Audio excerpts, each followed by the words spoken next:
चलिए, मध्य प्रदेश में अब शिवराज सरकार तबादलों पर लगी रोक हटाने वाली है, यानी राहत के तबादले। इसी मुद्दे पर हम बात करने जा रहे हैं। मध्य प्रदेश में सरकार बदलने के बाद से तबादले नहीं हुए हैं।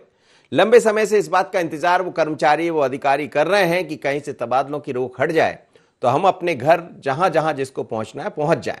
मंत्री भी यही चाहते हैं कि तबादलों की रोक हट जाए, कार्यकर्ता भी यही चाहते हैं कि तबादलों की रोक हटा दी जाए तो अपना काम थोड़ा सा आसान हो जाए। क्योंकि राहत के तबादले की बात हम कर रहे हैं। राहत हर किसी को मिलेगी। राहत उस कर्मचारी उस अफसर को मिलेगी जो अपने घर या कहीं नजदीक जाना चाहता है। राहत सरकार को भी मिलेगी, क्योंकि अभी तक ये कहा जाता है कि मुख्यमंत्री जी के हाथ में है तबादले, तो मंत्रियों को भी अपने कार्यकर्ताओं को खुश करने का मौका मिल जाएगा। और अब सरकार शुरू करने जा रही है 1 अप्रैल से हो सकेंगे 1 महीने का बैन रहेगा। सिर्फ 1 महीने के लिए खुलेगा ये बैन और सीधे तौर पर ये कहा जाएगा कि जो रोक है वो हट जाएगी और राहत सभी को मिलने वाली। 1 अप्रैल से 30 अप्रैल तक तबादले हो सकेंगे। आज सरकार ने साफ कर दिया कैबिनेट में, यानी इसका मतलब यह है कि उन्होंने मंत्रियों से कहा है, मुख्यमंत्री जी ने, कि मैं रोक हटाने जा रहा हूं, लेकिन वो 1 अप्रैल से लागू होगी। यानी आपको इंतजार करना पड़ेगा 1 अप्रैल तक।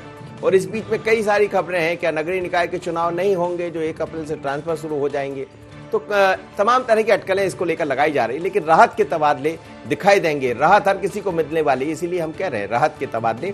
पर इसको लेकर कई तरह के सवाल उठना खड़े हो गए। जब तबादले होते हैं तो फिर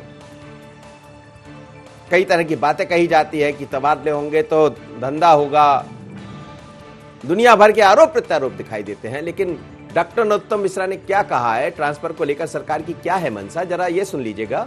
उसके अलावा फिर कांग्रेस ने क्यों सवाल खड़े किए, तो पीसी शर्मा को भी सुन लीजिए। सुनिए।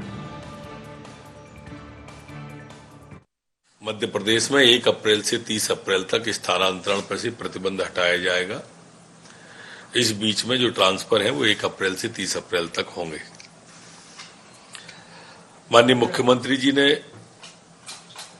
स्पष्ट किया कि स्थानांतरण जो नीति है इस बीच में उसको भी और पारदर्शी बनाया जाएगा। प्रशासनिक स्तर पर और मानवीय दृष्टिकोण के स्थानांतरण भी इसमें शामिल किए जाएंगे। ये तबादले तो अभी भी हो रहे हैं। वो एक बेचारे कौन सा राम दुबे, बड़ी राम की बात करते हैं, राम दुबे नाम है उनका, राम सुरेश दुबे, उसने एक मंत्री पे कार्रवाई की तो उसका ट्रांसफर कर दिया। और बिठा किसको दिया वहाँ पर, जो उनसे संबंधित था मंत्री से। मंत्री पे कार्रवाई होना थी तो अधिकारी पे कार्रवाई हो रही।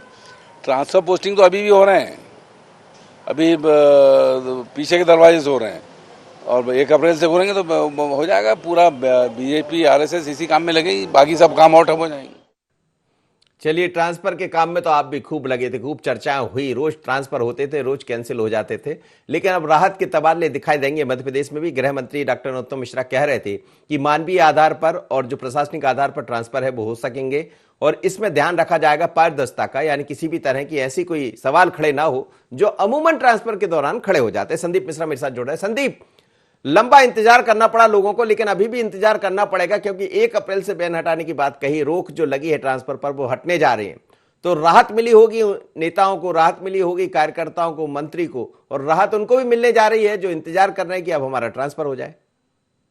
जी बिल्कुल, राहत भरी खबर है, इस बात में कोई शक नहीं। कर्मचारियों के लिए भी है, भाजपा के कार्यकर्ताओं के लिए भी है राहत भरी खबर, क्योंकि कार्यकर्ताओं के दम पर ही पार्टी चुनाव जीतती है। और अगर हम बात करें तो कर्मचारी सबसे बड़ी अहम भूमिका निभाते हैं। शासकीय कर्मचारी के दम पे ही आमतौर पे सरकारें बनती हैं। नगरीय निकाय चुनाव है, उसके बाद फिर से आगे चुनाव की प्रक्रियाएं होंगी 2023-24, तो सरकार के पास एक लंबा यहाँ पर समय है। लेकिन उस सब बीच सरकार कर्मचारियों को किसी न किसी सूरत में खुश करना चाहती है। आज जिस तरह से सरकार ने फैसला किया है कर्मचारियों के लिए, या क्योंकि जो सालों से घर से दूर या अपने शहर से दूर रह रहे हैं, वो सारे कर्मचारी कहीं ना कहीं चाहते हैं कि हम अपने शहर में आ जाएं, अपने घर के आसपास आ जाएं। तो उसको लेकर के सरकार ने आज फैसला किया है। ये बात जरूर है कि 2 महीने का भी वक्त है, लेकिन सरकार ने आज जिस तरह से संकेत दिए हैं कि अप्रैल के माह से ट्रांसफर शुरू हो जाएंगे तबादले, तो यहाँ पर कहीं ना कहीं राहत है। बस एक बात जरूर है कि इसमें पारदर्शिता किस तरह से रखी जाएगी, ये बड़ी बात रहेगी, क्योंकि हमेशा ये सवाल रहा है और ये चीजें हमेशा शक के दायरे में रही हैं कि जब तबादले होते हैं तो बहुत सारे इधर उधर घोलमोल होते हैं। कांग्रेस की सरकार में भी इस तरह से सवाल उठे थे और अब भाजपा की सरकार में भी तबादले होने की चलिए नजर इस पर रहेगी। संदीप, आपका धन्यवाद। मेरे साथ दो मेहमान जुड़े हुए हैं इस समय। राकेश शर्मा है, भारतीय जनता पार्टी के प्रवक्ता, जिनसे हम बात कर रहे थे, और साथ ही अजीत भदौरिया है। राकेश शर्मा जी, ट्रांसफर पर जो बैन लगा है, जो रोक लगी है, वो हटने जा रही है, लेकिन जब जब ट्रांसफर होते हैं तो फिर सवाल भी शुरू हो जाते हैं। देखिए मनोज जी, भारतीय जनता पार्टी की सरकार ट्रांसफर उन्हीं कर्मचारियों का करेगी जो लगातार मांग कर रहे हैं कि फलाने शहर में हम जाना चाहते हैं। स्वच्छता से, नैतिकता से, पारदर्शिता से काम करने वाली सरकार भारतीय जनता पार्टी की सरकार है। आपको आश्चर्य इस बात पर होना चाहिए मनोज जी कि कांग्रेस के जमाने में जब कांग्रेस की कमलनाथ की सरकार थी तो 15 महीने में 1,35,000 कर्मचारियों के ट्रांसफर हुए थे। वो ट्रांसफर ऐसे होते थे कि सुबह ट्रांसफर होता था, दोपहर में दूसरी जगह होता था और शाम को वापस उसी जगह पे वो कर्मचारी आ जाता था। तो ये जो खेल और ये जो उद्योग कांग्रेस के समय में चल रहा था, इस तरह की सूचना आपको एक भी किसी मामले में भारतीय जनता पार्टी की सरकार में प्राप्त नहीं होगी। लगातार हमारी सरकार पिछले कई महीनों से काम कर रही है, पर आपके सामने एक भी ऐसा विषय कोई सा नहीं आया होगा कि जिसमें ये कहा गया होगा कि किसी कर्मचारी को प्रताड़ित किया जा रहा है या किसी कर्मचारी का जबरदस्ती ट्रांसफर किया जा रहा है या किस तरह का कोई उद्योग चलाया जा रहा है। ये तो कांग्रेस को जवाब देना पड़ेगा कि कांग्रेस में लगातार विधायक आरोप लगाते थे, तो मंत्री के पुत्र पैसे ले रहे हैं, मंत्री की पत्नियां पैसा ले रही हैं, मंत्री के रिश्तेदार पैसे ले रहे हैं। तो ये सब चीजें तो आपके सामने उस समय तो बीजेपी में तो नहीं होगा ना ऐसा कुछ कि पता लगा फलाने की पत्नी पैसा ले रही? विश्वास दिला रहा हूँ, भारतीय जनता पार्टी में पूरी पहले भी चर्चाएं बहुत होती रही ऐसी। नहीं, मुझे तो नहीं लगता कि मनोज जी पहले ऐसी कभी कोई चर्चा मेरे सामने आई है।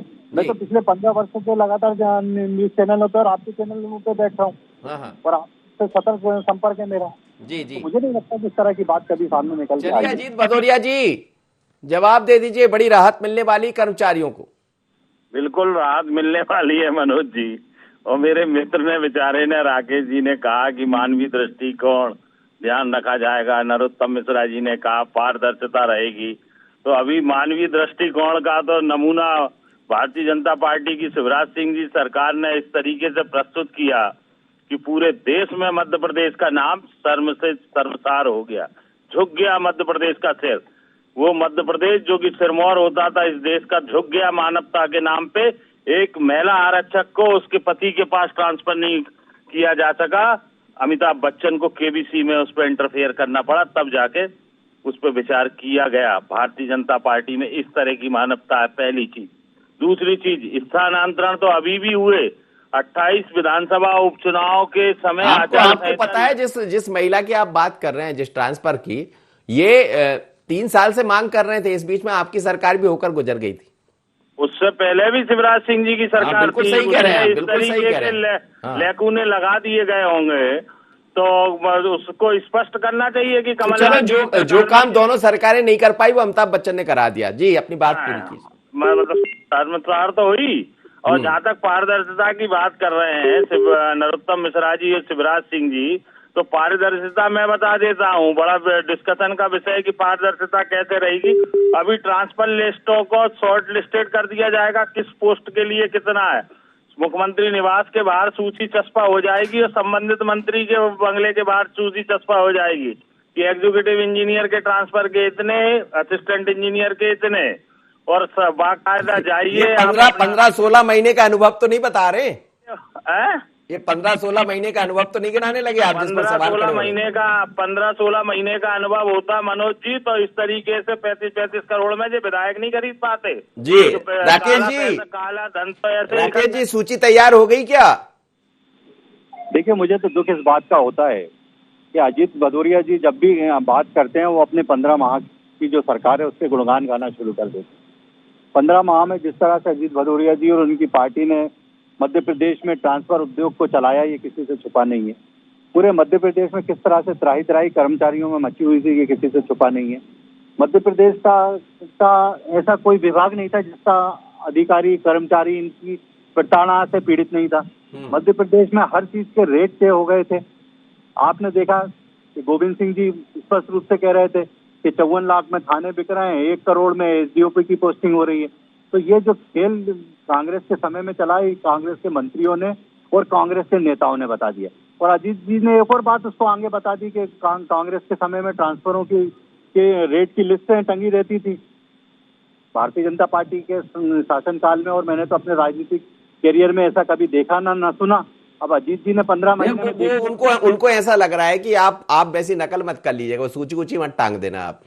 बार बार कह रहा हूं कि भारतीय जनता पार्टी में पूरी पारदर्शिता से काम होंगे और जो जरूरी होंगे उतने ही ट्रांसफर होंगे।